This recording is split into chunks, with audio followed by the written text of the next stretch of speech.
All right, wake up, wake up. It's Friday, 49er Friday. Niners going to Cleveland later today. We got a lot to get to. Let's go.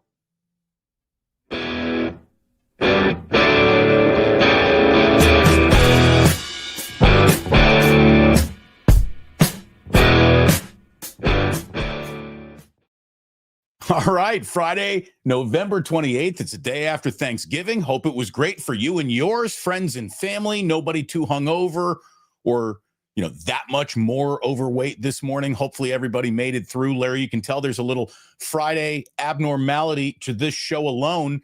You're not at Levi Stadium right now. So when are the 49ers taking off? Obviously, their times with their family over Thanksgiving was a little disruptive. It was a short week because of Monday Night Football. All sorts of weird things going into this game in Cleveland, don't you think? Yeah, well, the Niners will practice today. Shanahan will address the media today, and then later today they will get on a airplane and fly to Cleveland, where I'll share the screen. This is the temp. This is what we expect to see on Sunday. 39 degrees, windy, rain showers in the morning. Will change over to snow showers in the afternoon. High of 39 degrees, winds out of the southwest, 25 to 35 miles an hour, chance of precipitation about 60%. Higher wind gusts are potentially possible. 59% chance of rain to be exact, and they're saying winds out of the southwest probably roughly 25 miles an hour. So there you go. That's what it's going to be. It's going to be a winter mix. It's going to be awful. It's going to be the kind of weather that makes you worry about Brock Purdy before turf toe, before anything went wrong, right? This is the kind of weather that Brock has historically not played very well in. That wet ball and him are not very good friends. Which fan base do you think, Larry, believes in their quarterback more to get it done this weekend? The 49ers rooting for Brock Purdy or the Cleveland Browns rooting for Shedeur Sanders? Yeah, I would say maybe none of the above, but it looks like it looks like a reasonable game on paper, right? Niners are 8-4. They're 5-0 this year against losing teams. The Browns are 3-8. They are a losing team, but then you look a little closer and you're like, Niners haven't won in Cleveland since '84. It's only a span of 4 games, but still, they haven't won there since 1984. Jim Schwartz is like 8-1 against the Niners in 3 games. Against Shanahan's Niners, Schwartz's defenses have limited the Niners to 15.7 points per game, 290 total yards per game, and 4.6 yards per play. So, Brock Purdy, by the way, in rain or snow, has a career 49.1 quarterback rating or QBR. Not great. So that's not good. It's not good. Browns, of course, are sticking with Shedeur Sanders after he, helped them last week. It was his first start. They got a win against the Raiders, and he had the second lowest completion percentage, 50%. But he did get, a nice little dump off to Dylan Sampson for a big gainer. He got a big 50-yard pass play down the field for his big moment. And he's got Myles Garrett on his side. And Myles Garrett's got 14 sacks in the past 5 games alone. It's the most sacks by any player in a 5-game stretch since 1982 when sacks became the official stat. So it's basically nobody's ever had 14 sacks in 5 games until Myles Garrett did it just the last 5 games. It's a heater. There's just no doubt about it. Myles Garrett is officially coming, and he is wrecking shop, not just like on the Niners. He's wrecking shop on the entire NFL right now. So getting the ball out. So what do you do? Getting the ball out as fast as humanly possible is job one, and Kyle's going to do that. I think you're going to see just tons of underneath everything. And look, that actually might play into what the 49ers need to do just based on the weather and need to do based on the fact that they got the worst group of wide receivers in the NFL. They really do. So keep it underneath, keep it super simple, and they're going to have to, once again, stop me if you've heard this before, Larry, rely on Christian McCaffrey to touch the ball 30 to 40 times to get them through another football game. It's amazing. I was looking at a Josh Dubois stat this week, and you could say, well, in 2 of these numbers that I'm about to give you, he's basically throwing to a future Hall of Famer. When targeting tight ends, Josh Dubois says, when targeting tight ends, Brock Purdy's passer rating is 141.1. Now, Tongas and Farrell have been involved, but that's George Kittle.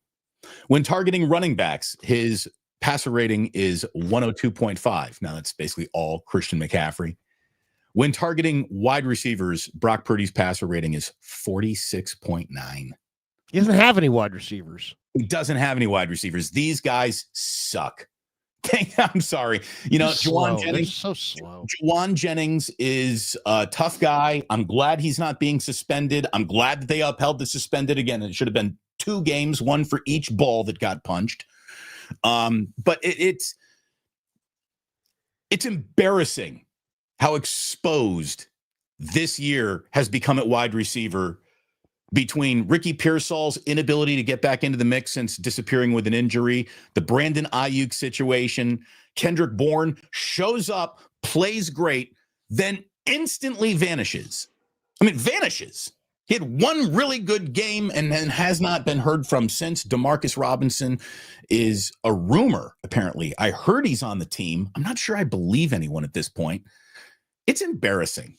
It's honestly embarrassing how bad the 49ers are at wide receiver.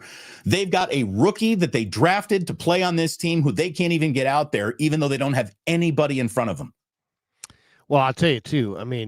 You mentioned the McCaffrey thing, lean on McCaffrey. But the Browns defense allows the second fewest fantasy points to running backs and leads the league in run stop win rate at 36.2%. So this is going to be a huge challenge for McCaffrey. He's only averaging 3.7 a carry this year. He's done most of his damage as a receiver. He's averaging almost 7 receptions and over 65 receiving yards per game. So maybe they can utilize him as a receiver because you're right. They don't have any receivers. Juwan Jennings is tough, but he's slow. And then I think that Juwan Jennings probably got pissed when Bourne started getting so much love because all of a sudden it was like Bourne was totally shut down and they're not looking at him anymore. They're not throwing to him anymore. And it's all Jennings. So I just think that Jennings was going to be borderline hostile to any wide receiver in that room who's going to take, touches and catches away from him because he's got this big incentive thing and he's all wrapped up in his contract and what he's going to make for himself. And so I think that's what he's about right now. He totally didn't want Bourne to get all that shine. And as soon as JJ came back, you could tell. And then as soon as Brock came back, he's like, my guy's back. Why? Why is Mac Jones not your guy as well? Well, because Mac Jones was throwing it to Kendrick Bourne because Kendrick Bourne's his guy. Right. And then as soon as Brock came back, my guy. So Jennings is slow and has a huge ego. Demarcus Robinson is slow and hasn't done anything. Kendrick Bourne is slow. The only guys who can run are Sky Moore, Watkins, and Pearsall. And Pearsall can't do anything, and the other 2 guys aren't given an opportunity. So yeah, they got a pretty shitty wide receiver core right now, and it's because they don't want to use their speed, and they've got this weirdo thing going on with Jennings in his contract. That's what's going on. Jennings is a powerful presence. Jennings is giving people the stare down if he doesn't get the ball. Jennings is about himself and his stats at this point. Well, again, this team's instincts, who to pay, who to play, who to keep around, when to move on, when to walk away from, their instincts as a front office are galactically unimpressive. Right? Well, here's the bottom line. You can have a linebacking core of all undersized guys who can run. You can have a D line of all pass rushers or all run stuffers, and you could be okay. You could have an O line full of 5 road graders who don't move all that great, and you could be all right. But wide receiver, you have to have complementary players. They have to complement one another. You can't have 5 guys who run 4-3 with no ball skills, or you're never going to have any drives sustained. You can't have a bunch of Juwan Jennings guys who can't run a lick and are running everything. Everything's a 5 to 7 yard pattern because guess what? Defenses won't honor your deep ball, and you have no room to operate underneath. So you have to have complementary guys. You got to have some guy who can make the tough catches to keep you on the field, some guy who can stretch the field and create some space. You have to have complementary players, and they don't. Demarcus Robinson is Juwan Jennings, is Kendrick Bourne, and the other guys don't even play. So they've got three of the same receivers. They're all relatively slow and unexplosive, and they're just being defended. If you watch the All-22, and if you don't, I get why you would not understand this, but if you do watch the All-22, you're seeing what I'm seeing, which is they're just bracketed inside of a 12-yard box, and they're just being strangled to death. So there is no room for these wide receivers. And then Brock Purdy's like, oh, Brock Purdy sucks. Brock Purdy sucks. Does he, or do his wide receivers get absolutely zero fucking separation every single game, and he's just throwing 50-50 balls all the time because nobody can get more than a foot away from anybody because they're so freaking slow? And having said all that, until we have 2 8-win teams kicking off tonight, there is only one team in the NFC with one more win than the San Francisco 49ers, for all of their faults, for all of their warts, for all of their, well, that doesn't really compliment anything, does it? Elements of their team. They're 8-4. I mean, they're 8-4. That's what an easy schedule does for you. Yeah, and that schedule was going to be their best friend, and it has been. And it is, beyond Mac Jones, the only reason why they are where they are at this point in their season. The schedule and Mac Jones have been their two best friends. You can give the schedule to Len Eschmont if you want, Larry. Like, you can, has the schedule ever been named Niner of the Year, Len Eschmont Award winner? I think it's a possibility because it's what's gotten them to this point. But now the schedule is going to betray them a little bit. Again, this Browns game feels like there's more to it than it did when the schedule came out because of the conditions going into this game and the heater that Myles Garrett is on. Plus, Schwartz is just really good against Kyle's offense. Has been for a very, very long time. So you got that going on. Then all of a sudden, what happens between the Bears and Eagles is going to go into the mix of what the Chicago game is going to feel like. You got the Colts game coming up, and then a Seahawks game, which could be the single biggest one game, this game matters game of the year in the NFL, or it could mean absolutely nothing. We'll have to find out when we get there. But Niners are 5-0 this year against teams with losing records, and they're 3-4 against teams that don't have losing records. Well, you're going to need to beat a team with a losing record right here this week if you want to get past the Cleveland Shadors. And that, I think, is the one thing that unlocks this to, I think the Niners are going to win this game. I just think that Shador Sanders is going to be someone that Robert Saleh, even with his diminished defense, is able to toy with a little bit, just in terms of confusion, giving him eye candy defensively, when to drop guys off, when that blitz is actually coming, mixed coverages. I think that Saleh goes a long way to winning this game if the 49ers come out with a W today, or not today, but Sunday. You know, the Niners are good on the road. They're 5-2 on the road. So that's good. They're only 3-2 at home, but they're 5-2 on the road. So yeah, no, I agree with you. I think the 49ers are going to get this win. It's going to be ugly. It's going to be a mess. It's going to be sloppy. It's not going to be some, masterpiece or some picturesque thing. It's going to be ugly, but I do think they'll get the win just because I think the Browns earned that record, right? They earned that record. They're 3-8 for a reason.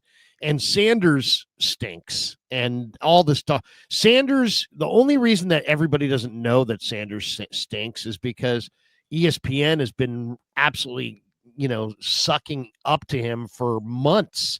I mean, Mel Kiper compared him to Joe freaking Montana. Mel, retire. Here's the deal. I don't know what he is. And honestly, you don't either, and no one does. We don't know. He is I know what he is. I know what his skill set is right now. His skill set is he's not mobile. He doesn't make good decisions. He's been made all kinds of he's got a decent arm, but his completion percentage in college is a contrived a completion percentage where he just dumped it off underneath.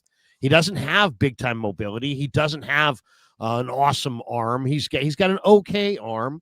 I think he's one of the most overrated quarterbacks. I mean, ESPN was talking. They're talking about him like they called him Joe Montana. Well, look, I don't think that his reputation coming out of college is that much far fetched or different than what Brock Purdy's was. There's a lot of reason to look at it and doubt it and say, nah.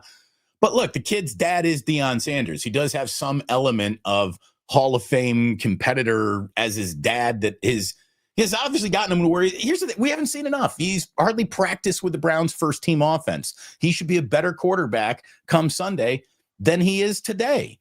If he is, you're really going to compare Shador to Brock Purdy. Brock Purdy led Iowa State to the Fiesta Bowl and was really, really good. And when he left, when he left Iowa State, relevant. And when he left Iowa, became relevant.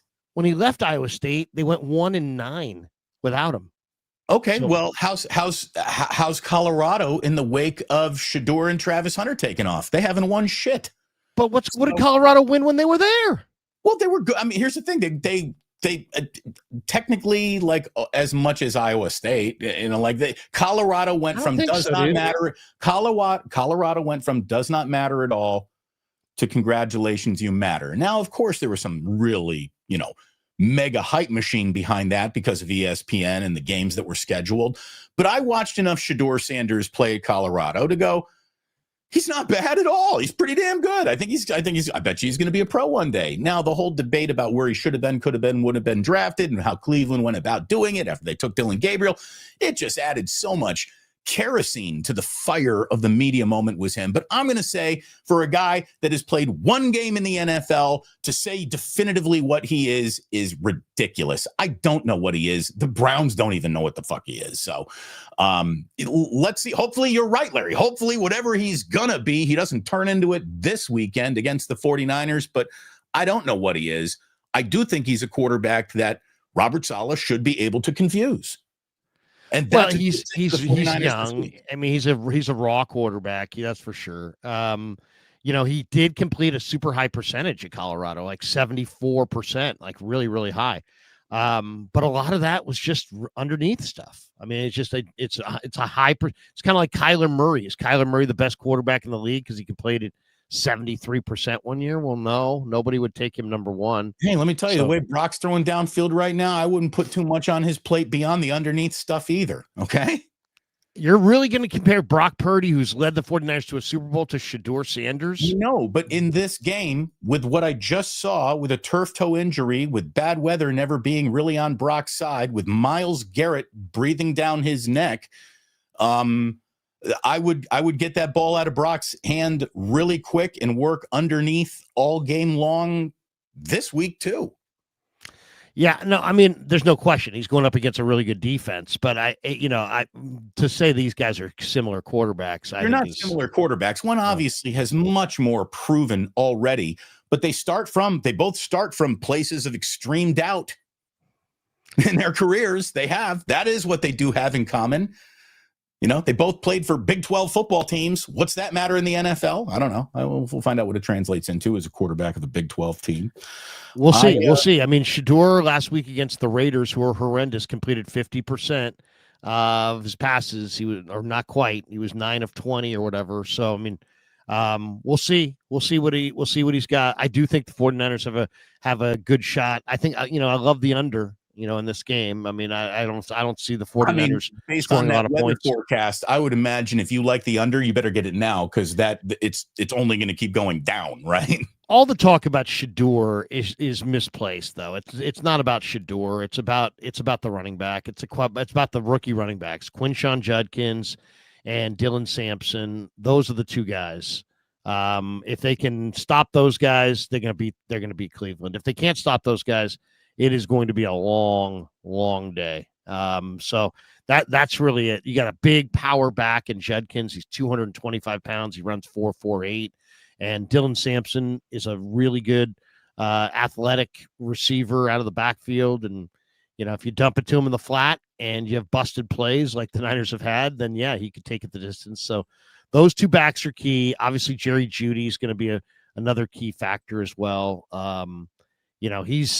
He's interesting. You catch Jerry Jeudy on the right day and he looks like as good a receiver as there is in the league. You catch him on the wrong day and you're like, this guy stinks. Did you see like the show pony kick thing that he did that turned him into easier to tackle from behind and got stripped? And it was just very weird play that he put out there in that game a couple of weeks ago. But anyways, yeah, he's a weird guy. He's just wide receivers are weird, Larry. I don't care who you play for, what team it is. Wide receivers are just a different breed. They really are. Well, right now we're in this mode where, man, anything can happen. I think yesterday was a good indication of that. The Packers beat the Lions in Detroit. Guess what? Detroit may not make the playoffs. Isn't that something?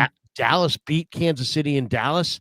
Guess what? Kansas City is not going to make the playoffs. Not going to make the playoffs.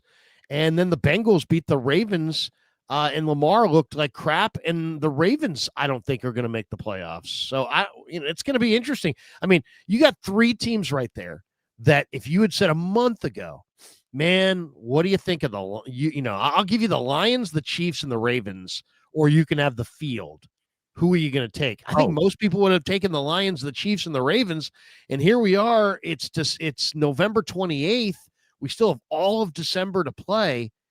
And those three teams with their, I don't know how you feel about it, but I mean, I think Dan Campbell's vastly overrated. I think the Chiefs are now, their run has lasted long enough. Last year was an indication that the rest of the league was catching up. This year it's official. They're 1-5 on the road. They're 500 as a team. They're 6-6. They ain't going anywhere. Here's the thing. Their secret sauce was winning every close game that they are in. They don't win any close game that they've been in this season.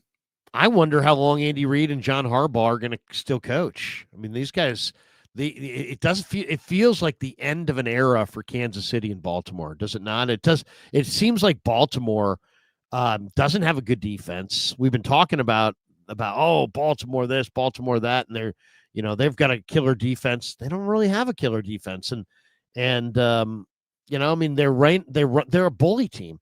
If they get up on you and they can just pound Derrick Henry all day, yeah, they're great. But man, if you get up on them, I mean, it was 12-7 Cincinnati at halftime. Right, it felt like they were 10 miles back, right? Yeah, I mean, their number one receiver, Zay Flowers, he caught 2 balls for 6 yards. DeAndre Hopkins was their leading receiver yesterday, 2 catches for 25 yards. I mean, I think Lamar Jackson, I don't think has thrown a touchdown, Damon, in like a month. The Ravens are descending, and they might have smoke and mirrored their way through the last couple of seasons to show that this wasn't going to come. I'll say this about the Chiefs. Even great teams have bad seasons. I'm not about to declare them done or over until they start sputtering around and being unimpressive next year. It does have that Seattle vibe, though, where they were on top. It was Russell. And then all of a sudden it started to kind of, I mean, look at their team. Mahomes, been around forever. Right. Their number one running back is Kareem Hunt. He's old. Pacheco hasn't done anything for them. Rashee Rice is awesome. But Travis Kelce is their go-to receiver. He's old. Chris Jones is their big-time, defensive lineman. Hall of Famer, in my opinion. He's still awesome. Still a stud. He didn't have any sacks yesterday. Not one. So Kansas City was on top forever. And here's the thing, though. There are some NFL truths that remain true no matter how bad the evidence to the contrary becomes. They got the right coach. They got the right defensive coordinator, and they sure as hell have the right quarterback. And when you have those three things, the turnaround that you need to be a good football team is never like a free agent or two, a draft pick or two away from being like, oh, we're back. So I'm not saying the Chiefs are done, but I do think they're done this year. They're not going to the postseason this year. So as far as 2025 is done, they're done. But it's just a young man's sport. It is. And it's a young man's sport. And now Mahomes is 30. And he doesn't quite, I mean, he's fine, but the surrounding cast doesn't quite look the same. He's an incredible competitor, one of the greatest competitors of all time, but it just doesn't quite look the same, does it? I mean, it's definitely not their year. It's definitely not Baltimore's year. And I'll tell you, watching yesterday, I mean, if you'd said to me, Joe Burrow's already had turf toe surgery and he's back. He's already had the surgery and he's back. I mean, that's unbelievable. I mean, it makes you wonder if the Niners handled the Purdy thing the right way. Now, the Well, it's an Purdy injury, thing said so odds are they never haven't, needed the right? surgery. I Well, mean, the Purdy thing, Purdy said, "Hey, look, the doctors never considered surgery." So maybe, I'm always against having, elective surgery. right. You don't want to have surgery that you don't need. That's for sure. Although, look, what have you thought of the Brandon Aiyuk doubting 49er training table talk that's been circulating around that situation, and how the reason that Aiyuk didn't show up in Santa Clara for his rehab wasn't because he was lazy or wasn't dedicated to getting better. He just didn't trust the 49ers medically. Well, sorry, bro. I mean, you have to communicate these things. I don't believe that for a second. I don't think that's true at all. And I also don't think that he's ever stated anything to that. I definitely don't think he communicated anything. So I think that's basically what happened there. You can do whatever you want. Nick Bosa, not every guy who trains with the team's guys, but you have to say, this is who I'm training with, and this is how it's being done, and this is what we're going to do, and this is when it's going to get done. And, and then the team's got to be like, oh, okay, because guess what? You're in a contractual situation with them. You're an asset of that team. So you can't just go off half-cocked and do whatever the hell you damn well please. You got to go with the program. And if you have a different program, that's okay, but you have to communicate that. And clearly it was never communicated. And so that's why look at it this way. If Brandon Aiyuk were at all in the right, do you think he'd be walking away willingly for millions, or do you think he'd be using the NFLPA as a means to get the rightful millions that he's owed? You know what I mean? I'm all done guessing what's going on there, but we know that. We know nobody walks away willingly for millions of dollars. So he walked away willingly for millions of dollars because he's obviously in the wrong. But I trust. Here's the thing. I don't know how much I trust Brandon. I don't know how I want to end that sentence, so I won't even try. But I don't trust the 49ers when it comes to injuries. I don't trust the 49ers. Why is that? Because of how often they happen and how bad they are season after season after season after season. And I think that they completely. But you're talking about different things here. You're talking about you don't trust the 49ers in how they rehabilitate their injuries. You don't trust the 49ers in their practice habits that lead to the injuries. I mean, what are we talking about? Because you're all over the map there. That's a wild, all over the map statement, all encompassing.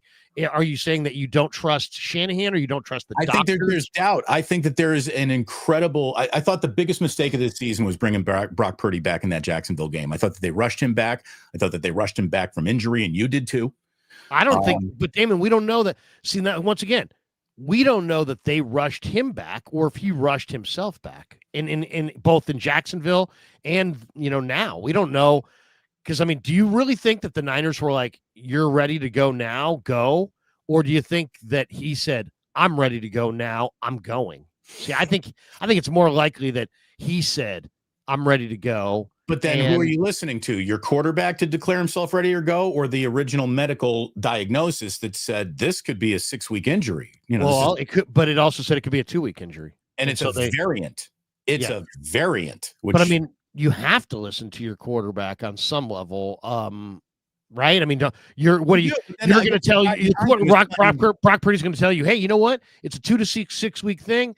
I feel good. I'm ready to go. No. We're not letting you go. We know, but we know better than you. So I understand that. I think like when you have Mac Jones playing that well, you sit down and you have a reasonable conversation with everybody in the room. It's not like you're talking to Brock and then you're going to go talk to him. You do it at the same time.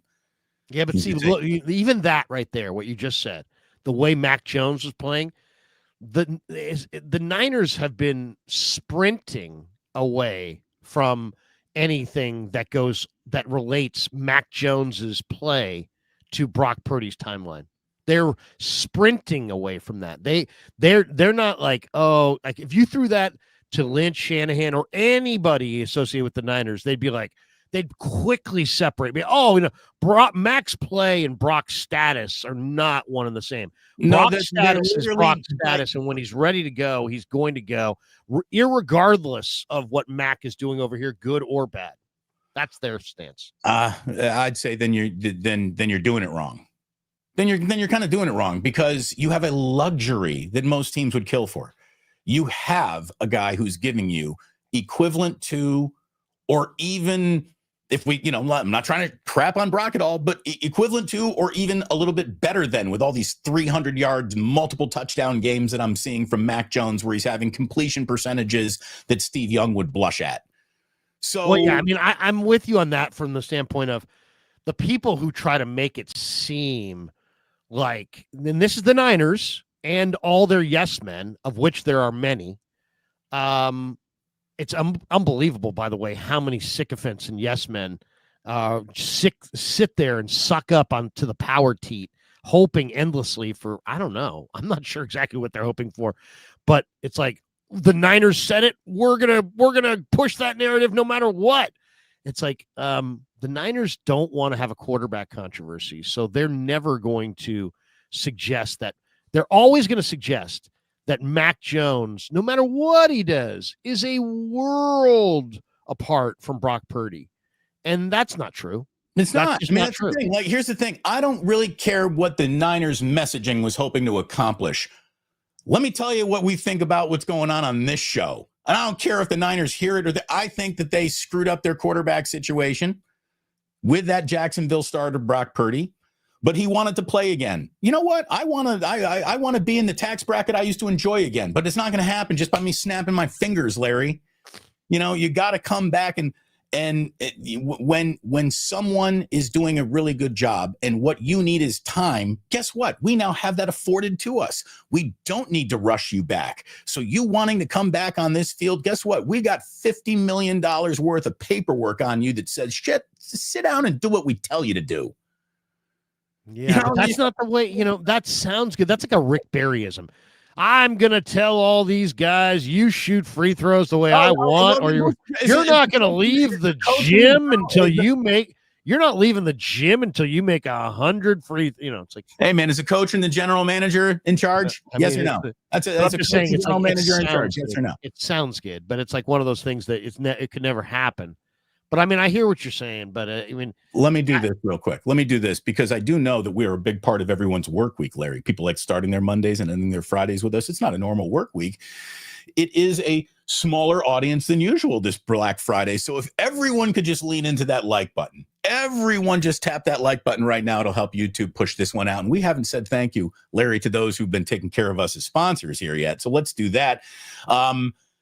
Ike sandwiches are the best sandwiches you're going to find other than the Thanksgiving leftovers, which you're going to be out of in like a day or two. So you're going to need to remember that. Ike, sign up for the Love Rewards program, and hopefully there's an Ike near you. And where are you going to watch a little? Wait, we got a Black Friday game. We got Indiana, Purdue tonight. We got a huge weekend of college football. You're going to need to be drinking your way through Warriors games now that Steph Curry's out for about a week to 10 days. Head to the Dubliner West portal. We thank them so very, very much. I know the both of us are a part of Sleeper. You can tell them all about that, Larry. And I'll tell you, too, I think Jillian and I are booked. We're coming to see you at Pig and a Pickle on December 7th up in Corte Madera. We're looking forward to it. Don't know what time we're going to be up there, but we are going to hit your window.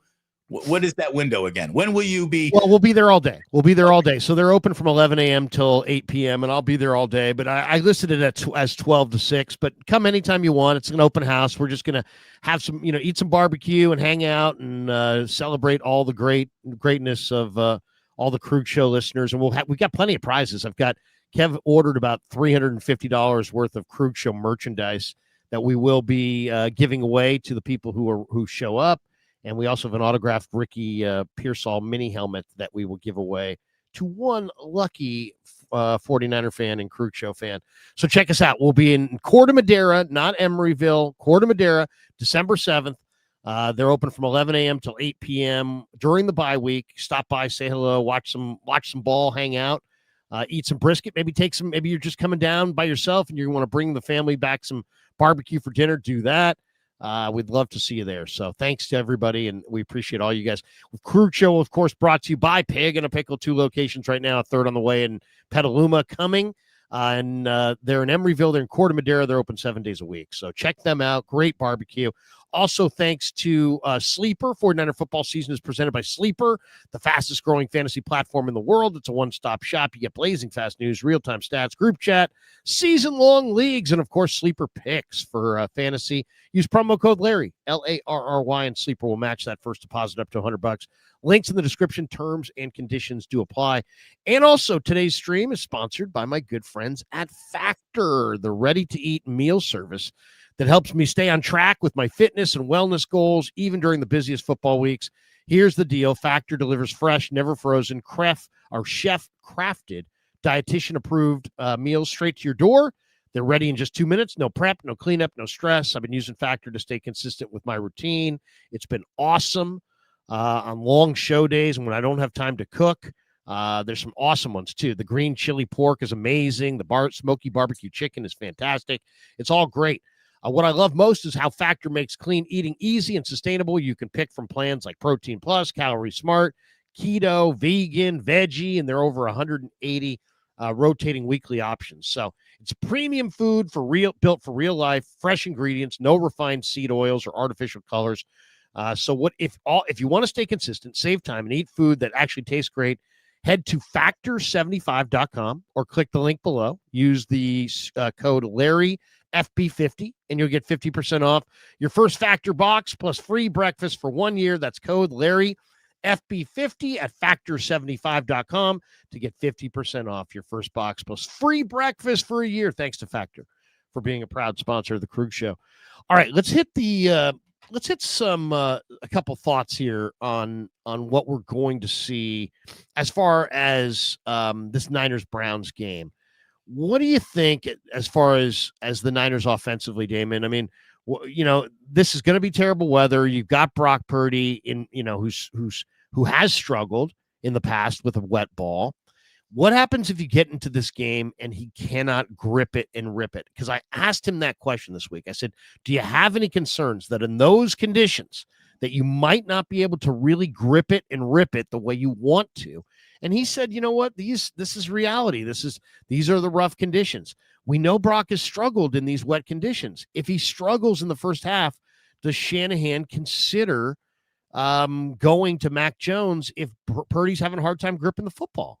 Well, I mean, I'm about to say yes, and then you're about to say, well, Damon, that's not the way football works. Like, no, I'm saying this is why I'm not. I think the Niners have two quarterbacks that are real good that they can win with. I just don't really think that the people who think that I'm pushing back on the people who think that if there's a huge divide between the two quarterbacks and we can't really compare. And I'm like, I do think Brock's better, and I think his mobility makes him better. But I also know that if he continues to have, diminishing arm strength, accuracy, and mobility, that Jones is better. So, right. Look, that's how I feel about it. When he threw 3 interceptions, I was ready to go to Mac Jones right now. Again, when you have the luxury of a backup quarterback who is just as good or is functioning just as well, like whatever way it needs to be said to not hurt Brock's feelings, say it that way. But the truth is, Brock Purdy's not that much better than Mac Jones. I certainly don't think he's $50 million better than Mac Jones. And we all understand why. I don't want to get into that. I don't even want to get into that. The Niners have to take that stance. Otherwise, Jed's next question is, why the hell did we paying this guy over $100 million of guaranteed, York family money if he's only marginally better than Jones? But everything is about circumstances and everything is about timeline. Brock Purdy had reached the timeline in his career that says, you got to make a decision. And if we're going forward, that comes with a big price tag. And if we're not going forward, that comes with you having no real established answer at quarterback next year because I'm out. So the Niners did what they have to do. And by the way, let's say they never met Brock Purdy. Brock Purdy doesn't exist. He wasn't born. It's been Mac Jones this entire time, playing just kind of like this. He would get to that point in the fork in the road where you ready to pay this dude $50 million. And they would have had to make the call on that dude. The decision on Brock is not unique to Brock Purdy or the Niners at all. It is the second contract. That's what happens when you are a quarterback that established yourself, that went to a Super Bowl. You get rewarded with big money by the time you sign that second contract. So you decide, is this the guy to do it with? Yes or no? There are so many reasons to it have been yes about Brock that they did it. And they don't need to apologize for doing it. I think it was the smart decision to do. But the truth is, I've watched a lot of guys play quarterback for Shanahan that have done, again, no matter what happens, no matter what the situation is or how well or bad the Niners play or how much they score that day, the Niners are always about 20-ish first downs in a football game, 275 yards of passing, 85 to 140 yards of rushing. How did it go that day? Might be the difference in did you win or lose. It's the same. Kyle cranks out the same game plan and the same offense against everyone week after week after week after week after week. It's basically the same production no matter who's in there. We both agreed this team's wide receivers suck. Doesn't apparently matter because they're leading the NFL in passing. So Kyle cranks offense out regardless of who's out there. He does. Well, he's got Christian McCaffrey. Yes, and that is and I don't know if I would say regardless of who's out there. Just because he's throwing it to Christian McCaffrey and not his slow receivers. I'm going to tell you that they went to a Super Bowl before Christian McCaffrey was on the team, though.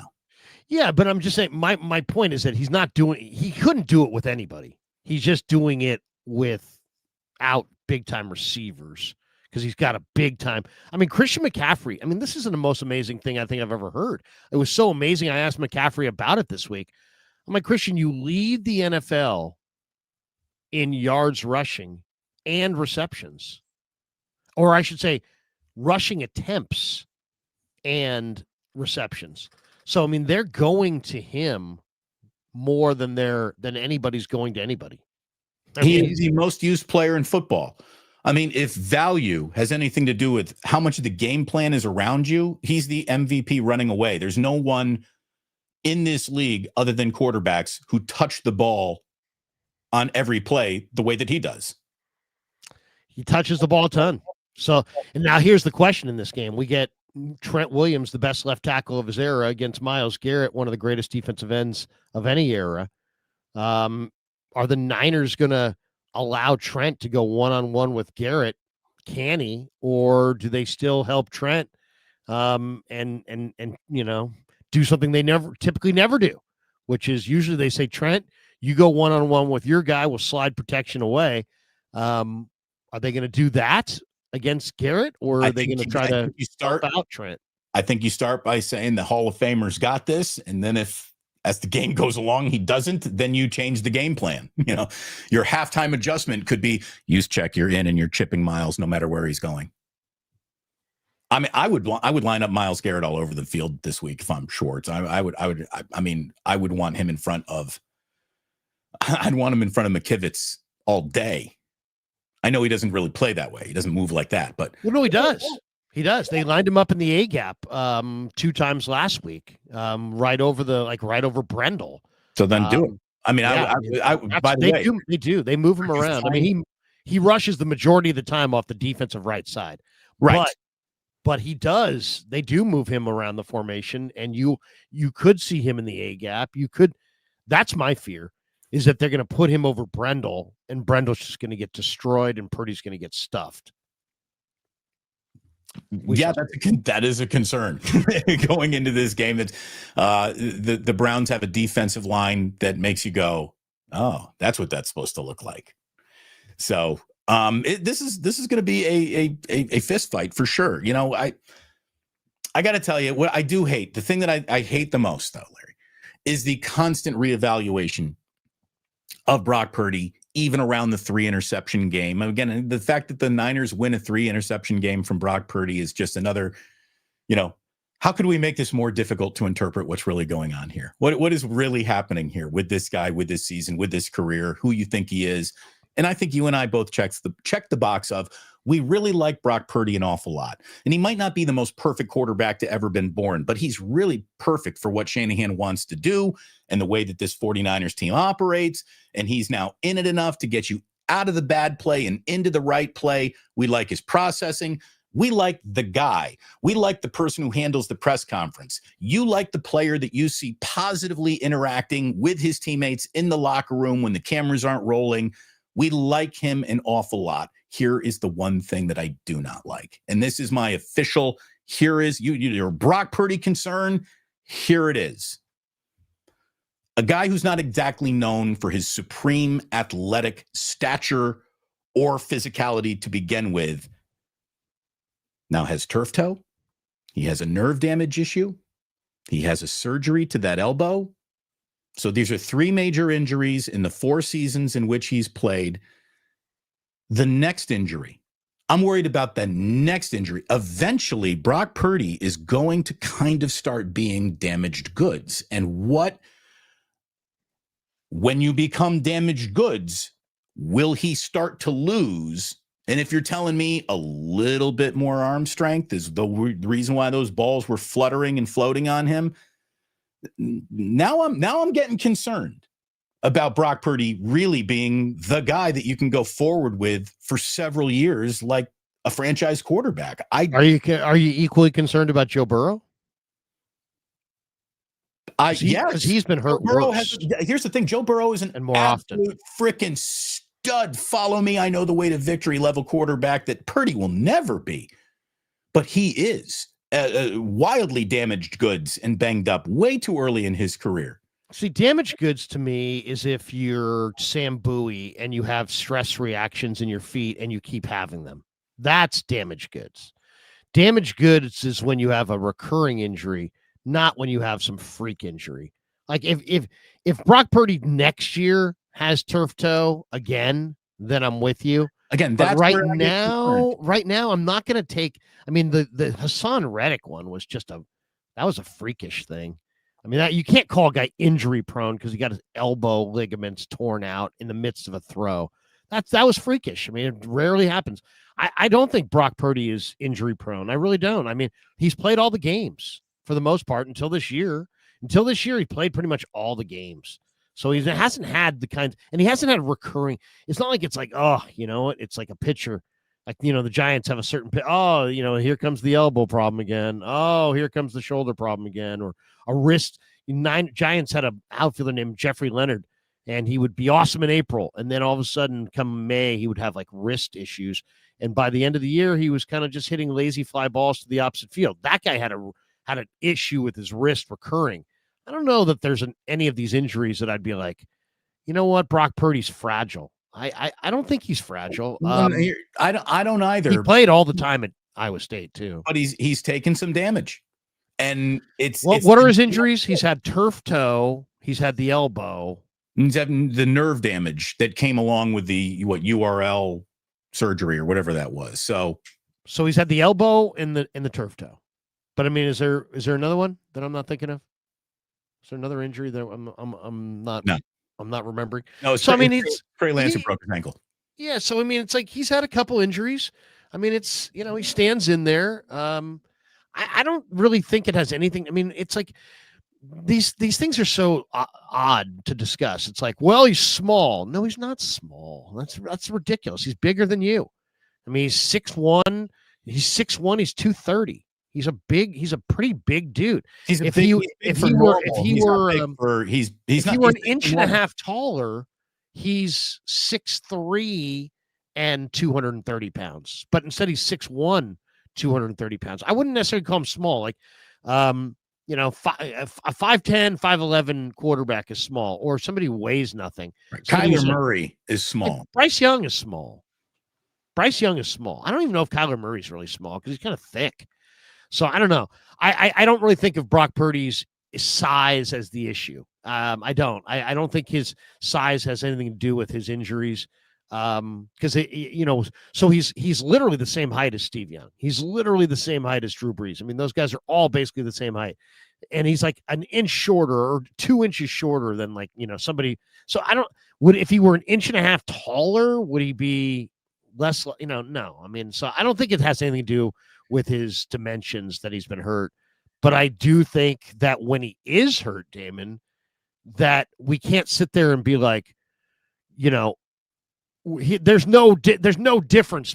He's still their best quarterback. Why? Because you said so. There's a big difference between asserting something and proving something. Lots of people have asserted that Brock Purdy is their best option, but even though he's hurt, even though he's diminished physically, and I would say, well, you're just parroting what the Niners want you to say, because the Niners fear this conversation because this conversation leads all the way back to why Jed firing these guys.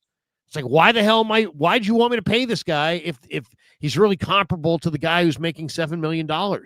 So, they can't afford to have an open-ended dialogue where, guess what? If these guys were in the same draft class, or if they hadn't extended Brock Purdy, then I think we would have a much more honest approach to the whole conversation. Yeah, absolutely we would. I mean, it's no different. If you have a Bentley and a Honda, and you're just talking up your Honda, oh, Krug, I love the Accord. Are you kidding me? The Accord this, the Accord that, the Accord this, the Accord that. And maybe your wife was like, I didn't want to buy the $200,000 Bentley. What do you think she's going to say if you're sitting there talking up endlessly your Honda Accord? She's like, you dumbass. Why do we spend $200,000 on this Bentley if you love the Honda Accord so much? And that's the same damn thing that Jed's going to say to Lynch and to Shanahan if they talk up Mac Jones. So, but here's the thing. Here's what I would say is, you guys have already done that. You went through that with Jimmy Garoppolo. Then you went through that with Trey Lance. Why would we just invest all this draft capital in this guy if you tell me that the last pick in the draft is better than him? Well, these are hard times, call for hard conversations. And Jed, we there's a lot of prospecting in them there hills to find the gold, but you never really know where the gold's going to come from. And it didn't come from the massive well that we dug and bought. It came from the little rock pile over here that we found at the end of the damn trail. Nobody wants to admit the truth, which is that NFL people, even though they're the masters of the universe when it comes to football, they know what a great franchise quarterback looks like, but they don't know it until they see it actually in an NFL game. Here's the thing. Let me tell you what NFL GMs know. They don't know shit. You don't know shit. Until this league tells you this player can play. Your assumption doesn't mean jack. The NFL some of them know. I mean, some of them do know. Who's good and not good at this? Nobody bets 1,000. Nobody bets 1,000. But you telling me that Bill Polian didn't know that Peyton Manning was better than Ryan Leaf? There are definitely some people who know, which just by looking at that apple, it's more ripe than that one. There are some people who are or just some prospects are cleaner. I mean, Peyton Manning was a cleaner prospect at coming out of Tennessee than Ryan Leaf was coming out of Washington State. And it worked out that way. But they went 1-2. Jameis Winston and Marcus Mariota went 1-2 in a draft once upon a time. And how's that going? So it's a lot of guesswork. But nobody wants to admit their guesswork, because why am I paying my general manager millions and my head coach even more millions if it's just guesswork? So so the car analogy. It's a good one, but it's a false equivalency, though, because the reason why Brock got paid is not because he's all-world awesome quarterback, everything. It was the timing. The timing of where the 49ers are as a competitive franchise. The timing of where this guy fits into our offense. The timing of, we have opened up money to make the significant purchase over here because now this position of quarterback comes with significant purchase price. Do you want to start over again? Do you want to go all the way back to your driveway? You are halfway to the destination in this car, in this vehicle. Do you want to start your journey again? The only benefit of starting your journey again is that it comes with an infinitesimal price as to where we're starting this, where we're continuing the journey with this guy. They decided we want to continue the journey with Brock, and I believe the instincts that brought them to that decision were correct. I am not anti-Brock in any way, shape, or form, but I am now a little more worried about where it all goes and lays down based on just nicks and dings on the car that I really do like. I like Brock, but I think he's got some nicks and dings. And that 3 interception game and his penchant for interceptions over the last few See, the season or two, it needs to start getting better. It really does. No doubt. So did you see the Chase Senior numbers that he put out? I have not. It was like 19 games. The last 19 games, Purdy's thrown 19 picks. Yeah, we got to improve upon that shit immediately. Yeah. And I don't care if his name is Brock Purdy. I don't care if his name is Shedeur Sanders. I don't care if his name is Joe Montana. You can't keep doing that. No. So you can't turn it over in mass. The question, I guess, is this, though. Honestly, Al Shanahan has said it a few times. I feel a lot better about the 3 interceptions and a half than 19 over 19 games. You know what I mean? That's just a bad night of football. Everyone's allowed a bad night. Everyone has an off night. Everybody has on this night, it wasn't all working for me, and I was bad tonight. And that's just a one game. You were right. You were bad. And oh my God, they still won that game. So how mad can anyone be? You got to evaluate the whole thing. I mean, my whole thing is I'm more a pick is not a pick. I could throw an absolute dime in a perfect window and you could tip it into the air and it could get picked off.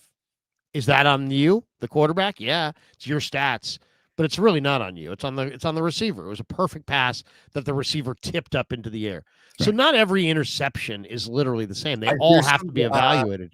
I think it's Aaron Nagler who wants to see the NFL incorporate the stat. He does a lot of Green Bay Packers coverage. Larry, he's the guy that you and I had a burger with at the end of Bourbon Street when we were all in the Super Bowl. Remember when we were all hanging out together? He's got a stat that he wants the NFL to incorporate that says IOW, interception on wideout. Yeah, I mean, only thing is like, what about the interception on the offensive line? What about the interception on the tight end? But I understand you. But here's the thing. Those interceptions are obviously bad, but are they all? They're not all the same. Not all interceptions are created equal. Sometimes you didn't see the defender. That's on you. But sometimes the receiver tipped it into the air, and that's on him. So these things all have to be evaluated. And it's just Brock's thrown too many interceptions. But it's, to me, the problem is not, as far as you said, it is what's worse, the 19 or the 3. It's not even about the numbers. It's about what it looks like. In this last game, Brock Purdy didn't have anything on those passes. He broke all 3 of the rules that you can't break as a quarterback. He was late, over the middle, with nothing on it. You can be late, but you can't be late over the middle. You can't be late over the middle with nothing on it. When you're late, you got a chance to throw picks. When you throw over the middle, you got a chance to throw picks. When there's nothing on the ball, there's a chance to throw picks. When you put them all together, late over the middle with nothing on it, your chances of throwing picks go way, way, way up. And so that's what he did. He was late over the middle with not a lot on it. And the one that he had on the dead run, that was another example of the turf toe, because he was on the dead run. He would have kept running, but now he's running. He's realizing I'm not running as fast. So now it's like, I'm running, but I've got a receiver open. And what he should have done was come to a jump stop, plant his feet, and throw a laser. But instead, he just threw it while he was running, and he released it high with not a whole lot on it. And so, that's it. I mean, that's it right there. And so, can Brock Purdy throw it harder than he did on those 3 interceptions? Yeah, but he might be a little rusty. He's claiming it's not the toe. Shanahan's claiming it's not the toe. All right. I mean, the conclusions are one of 2 things. You're bad because you're bad, or you're bad because you're hurt. Which one do you want? Do you want to be bad because you're bad, or bad because you're hurt? But either way, 3 picks is bad, and there's no not bad about that. Okay, so let me play off that just a little bit, because coming out of that post-game press conference, and look, I am all about let's not make excuses, and I sure do know our chat. The name of the chat room might as well be "Don't make excuses." No excuses. This guy wants to debate whether Purdy's 230 pounds. He's 227. He's 230. He's 230 pounds. Stand next to him. Here's what I do know. And no one wants to hear excuses, but what I don't want to hear is that, these 3 interceptions had nothing to do with the toe. Oh, really? Because if they don't, we got a problem. If Well, that's what they're three, saying. right. That's if what those 3 interceptions have nothing to do with that toe, then we got a problem. And you paying Brock Purdy that amount of money was not the right idea. And it's time to go to Mac Jones, because Mac Jones doesn't throw bullshit lollipops over the middle. I haven't seen one yet. How about that? I'm not saying he never has. I'm not saying he's a perfect quarterback, but I haven't seen bullshit lollipops get sucked on. I know. So, do they not realize, Damon, that the only conclusion, if you say it's not the toe, is that you suck? I mean, stop telling us, Brock, that it's not the toe. Stop telling us, Kyle, that it's not the toe. Stop telling us that the toe is not a non-factor. Here's the thing. If the toe's a non-factor, then this guy's bad play. Yeah, of course. Of course. We all want it. Heck, you should be arguing that it is the toe. The bottom line on this is that Brock Purdy, saw. I mean, I don't think it's accidental that Brock Purdy saw that Mac Jones completed 85% of his passes and was looking good, and that people were like, he's the guy. And he's like, fuck this. Hell, if this is going down on my watch, I'm not going to lose my job sitting on the sidelines just because I'm not 100%. I'm going to get out there and I'm going to play less than 100%. So it's all admirable. It's fine until you can't play well. And then the question I wanted to ask Brock this week, and I lost my nerve, was, Brock, if you got into another game and you're throwing 3 interceptions like that, would you take yourself out of the game because it's not the standard that you've established for yourself, or do you let Shanahan make that move? And I'd love to hear what he has to say about that, because he's a very honest guy, Damon. Like, if you ask him an honest question, he typically will give you his honest answer. So I'd love to hear that answer. And I think he's probably going to say, I would, but I don't think he would. It can't. No. If he does say that, he's the wrong guy for the job. Here's the thing. I don't want you to have, if you're hurt, other than supreme confidence in yourself. I want to, it is a lot easier to have to reel in a quarterback who believes in himself at all times than get a guy to really invest in being a great football player. But we're not talking about it. We're talking about injury. Can you at some point you have to say, I mean, it's not, come on, we're not talking specifically about Brock now. We're just talking about quarterbacks. At some point, the quarterback has to say, I can go or I can't go. Right. And I'm not going to sit there and say that any quarterback that ever says in any game that he can't go is a pussy. I can't say that. I mean, I won't say that. I don't believe that. There's got to be levels of this stuff. There's got to be something where you go out there and you go, I can't move, I can't throw, I can't run. There's got to be something, right? He got hurt early in his career, right? But the minute Anthony Richardson tapped out of that game last season in Indianapolis, in their mind, they were looking for Daniel Jones. And the minute he asked out of that series because he was tired, coach, it was over. I mean, Anthony Richardson, you're talking about. Anthony Richardson, yes, excuse me. Yeah. I mean, but that was like he didn't feel right. This would be like examples of you're not playing well. I mean, I don't know. I mean, if you're not playing well, do you take yourself out? If you're hurting your team, do you? Or do you allow? Because it's tough for the head coach to be like, I'm pulling my quarterback, because then it's like this whole. See, but I don't think it should not be. Here's the deal. So, Kyle, this is, I guess, the burden that comes with trying to wear 2 crowns, right? You're not just the coach, you're the GM too. So you're telling on yourself. You're right. You're right. That's the difficult part of this. And to me, a coach has no responsibility to any loyalty, love loss, or anything like that. The job is win the game. If your entire team hates you after a game you won, you take that other than this locker room loves me, but we lost today. This is the NFL, dude. I'm not here for anyone's feelings or how you felt about that. There's going to be a quarterback controversy when there aren't quarterback controversies, no matter what. So if one really happens, that's the price of poker, man. This is high stakes football. And I need the guy who's going to play well for me now, today. This is it. And, somebody said earlier in the thing, well, for Brock, it wasn't a problem. It was just rust. No. He worked that rust off in that Arizona game. And then he was markedly less than what he was in that Arizona game. I'm tired of this garbage. I'm at practice every day, and I'm literally telling you guys what I see, and literally what I told you I saw is exactly what you guys saw. We saw exactly what you saw. I'm sick of it. Going into the Jacksonville game, I told everybody I'm watching this guy at practice, and I hate to say this. I'm not one of these. I'm the best, and everybody else sucks. But not one person that week reported, not one, that he was high with his passes, that every pass that he was throwing was high, that he was releasing it high. Not one person said it at all. I told everybody, this guy's high with his passes. He gets into that Jacksonville game. He was high with the passes. What does he look like now? He's slightly more accurate than he was back then because he's gotten used to throwing with just the arm.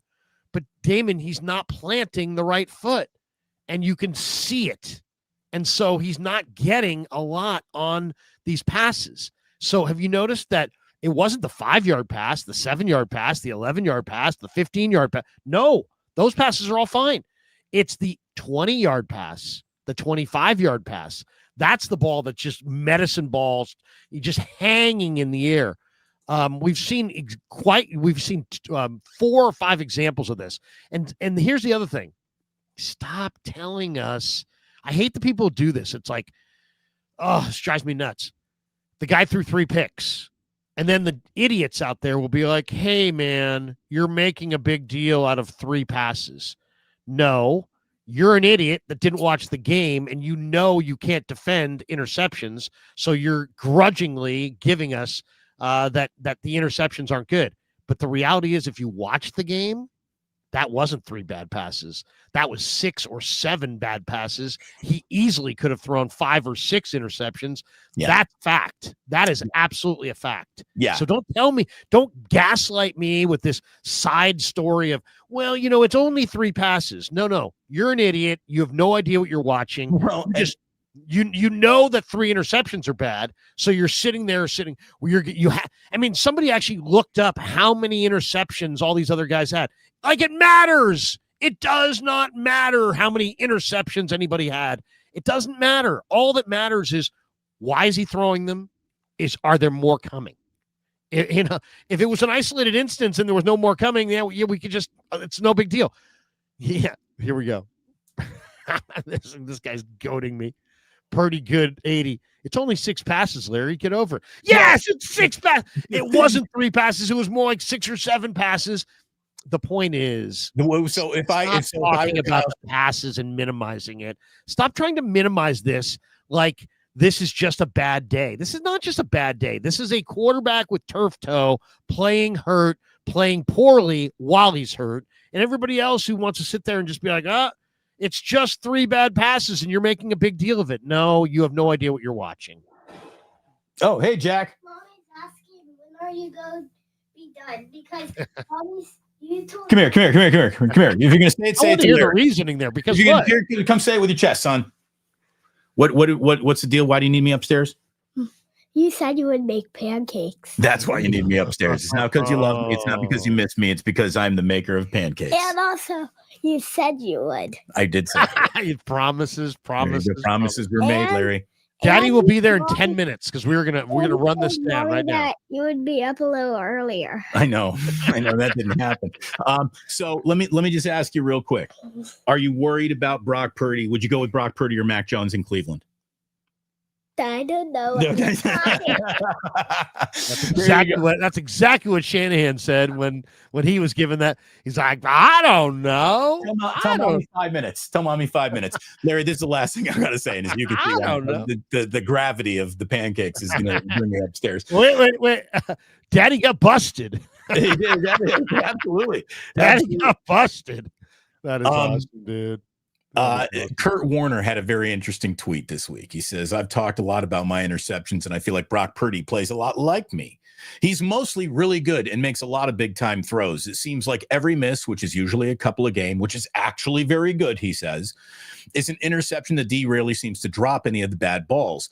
In other words, it's like going back to the one of Brock's single best traits is he throws that catchable ball. Steve Young always talks about, does he forget about arm strength? Do you throw a catchable ball? Yeah. Maybe because Brock throws such a catchable ball, he's making it easier to catch interceptions. I'll even grant him that. What I cannot have is Kyle Shanahan ever come to a podium again. If I'm Kyle's agent, I'm calling him this week, Larry, and I'm going, Kyle, don't ever use the sentence, he wishes he could have those 3 throws back. No. You can't say it. It's not like a mulligan. Yeah, I wish I could have that one back. You can't say, yeah, he wishes he could have those 3 back. No. Okay. Yeah. I can let's quickly hop into the super. Right. Okay, so we should tell everybody that the super portion of the show is brought to you by our good friends at Habas Law. They will fight to make it right. They're a great sponsor of the Krueger Show, and there they are, 1-800-INJURED. They will fight to make it right. Thanks to Habas Law for being a proud sponsor of the Krueger Show. Right now, hunger is hitting our community hard. Families are trying to hold it together. Veterans are quietly struggling. Teachers who care for kids, and as the school holidays begin, thousands of children will lose one meal they can count on. So join Habas Law team in the fight against hunger with Loaves and Fishes. Loaves and Fishes is a lifeline serving hot, dignified meals, no judgment, no barriers. Join Omar, Tarek, and the Habas Law team. Visit loavesfishes.org. Habas Law, fighting to end hunger, fighting to make it right. Once again, visit Loaves Fishes, LOAVES FISHES, loavesfishes.org. And they're a fantastic organization that was founded back in 1980. They've served free meals throughout Northern California. All right, Larry, I got to go serve a meal. Let's go. All right. They do great stuff. Anyway, thanks to Habas Law for being a proud sponsor of the Krueger Show. All right, here we go. We're going speed brick right Speed here. brick. Here we go. Wide receiver Jeremy Bernard from Alabama would be a great pick. I agree. Jeremy Bernard would be a great Niner, round 2, most likely. Elijah Surratt back for the Hoosiers tonight. That guy's going to be an NFL player too. His nickname is Waffle House. He's always open. Will the Hoosiers crush Purdue, or will it be close? No, this is a 50-point whipping. Wow. All right. Good to know. Michael says Raiders didn't blitz Shador last week, only sending 3 or 4 man pressures every snap. Make him make quick decisions, send the blitz. This isn't Stafford. I think that's smart. I think that's very smart. We got this one from Ernberg. If we go into 2026 with slow wide receivers, I'm going to lose it. Yeah, I am too. I mean, seriously. I don't think Kyle should be allowed to make the choice. He doesn't know what he wants. Kyle, the GM, maybe Kyle, the head coach, is undoing. They definitely need to hit at a higher rate. Whether Lynch is making the picks, Kyle's making the picks, whether the scouts are making the picks, it doesn't matter. I don't care. I don't even need you to tell me who's doing what. It just has to get better. It has to get better. This past draft, 2 drafts ago, he hand selected Ricky Pearsall, major question mark. Yeah. This last draft, he hand selected a rookie, very, looked pretty decent coming out of Ole Miss, wide receiver, and then Jordan James up from Oregon, and these 2 guys can't even hit the field. Like your hand selected draft picks can't even qualify to get dressed to play in the game. So Kyle, don't tell me you know what you need or you're good at it anymore. You're not. I believe in Watkins and don't believe he's gotten the opportunity and think that when he does, he's going to be really good. The Jordan James, I don't get it. I don't get that one. Leak Scorpion, disagree. We have decent wide receivers. Just Kyle schemes only Pearsall, Kittle, JJ, while now Kendrick, Robinson, and Tonjes get only 10% total snaps per game. Really? I mean, for a guy, so basically Kyle's scheming Pearsall open. That's good to know. He's been really good the last couple weeks. He's so good. Tommy Huxley, fun fact, the only Niner kicker to miss a field goal, Jake Moody. That is pretty amazing, right? Damon, here's the most amazing stat of the week. Here's the most amazing stat. Which defense between the Niners and the Browns allows more points per game? The Niners defense allows fewer points per game than the Browns defense. How about that? Does that shock you? Yes. Yeah, it shocked me too. Shocked me. When I heard that, I thought, oh my God. PWS, who's better in y'all's opinion, Gabriel or Sanders? Sanders. Gabriel is small with Gabriel's a check down merchant. Sanders has more talent for sure. I don't know if you want to weigh in on that, but I don't. Dylan Gabriel. Again, I'm not making declarative statements on anyone who's stepped into 3 football games, or in Sanders' case, 1. To make a declarative statement about a single rookie who's played a minute of football is ridiculous. What are we doing? I hear you. Dylan Gabriel has played the last 15 years in college, though. He is 33 years old. Yeah, I mean, Chris Winky's like, hey, I get that guy. Chris Joseph Winky, Ernberg says 49ers will beat the Rams in the NFC Championship game and beat the Pats in the Super Bowl. Sweet. Somebody check on Ernberg. Somebody check on Ernberg. What kind of mushrooms did he put in that stuffing last night? My God, that's not the Ernberg that I know and love. All right, Purdy, good 80. Regardless, never irregardless. Irregardless is not a word. Correct. Who used irregardless? You did. I did? I thought I said regardless. I would never. Oh, okay. Sorry, my bad. Irregardless, Larry, let's move along. All right. Irregardless. Thank you, Warreners. Bill Kennedy. I don't think Brock will finish the game. Thoughts? Hey, I really hope he does. I mean, here's the thing. I'm rooting for him, man. I want him to play great. I want him to dispel the can't play in weather, throwing floaty balls. Go play great, Brock. Go play great. I heard. Listen to this, Brock. I think Brock finishes the game and plays well. You're not going to believe this, Brock, but your defense actually allows fewer points per game than the Cleveland Browns. Go with that. Bill Kennedy. Lombardi won't answer 5 chats he doesn't agree with. Or super chats. Whatever. To each their own. Talk to Dave. Give him a call. Bill Kennedy. Lombardi equals 0 football knowledge if you disagree with me. You know what?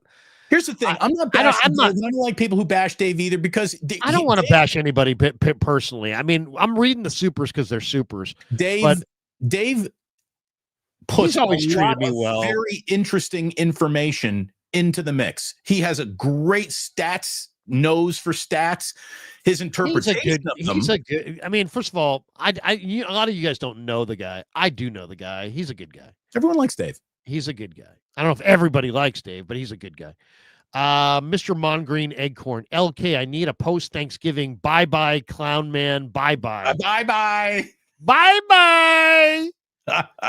Larry, I got to go bye-bye. Are we done? Oh, I got to go bye-bye. Come on Friday. Purdy throws 2 tightest windows.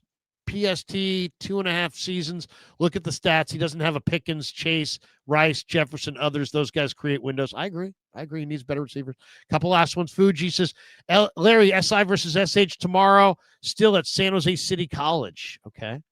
Fuji says, Larry, yesterday was the SI Bob Drucker alumni game. I love Bob Drucker. He was a great friend, great man, great coach, terrific family. That's going to do it for us. 1-800-INJURED. They will fight to make it right. Habas Law. Hit like and subscribe on your way out the door. Happy day after Thanksgiving. Enjoy your leftovers. Damon, love you, bro. We'll talk to you soon. Thanks to all of you. Have a great one. That Jack is cute. He is cute.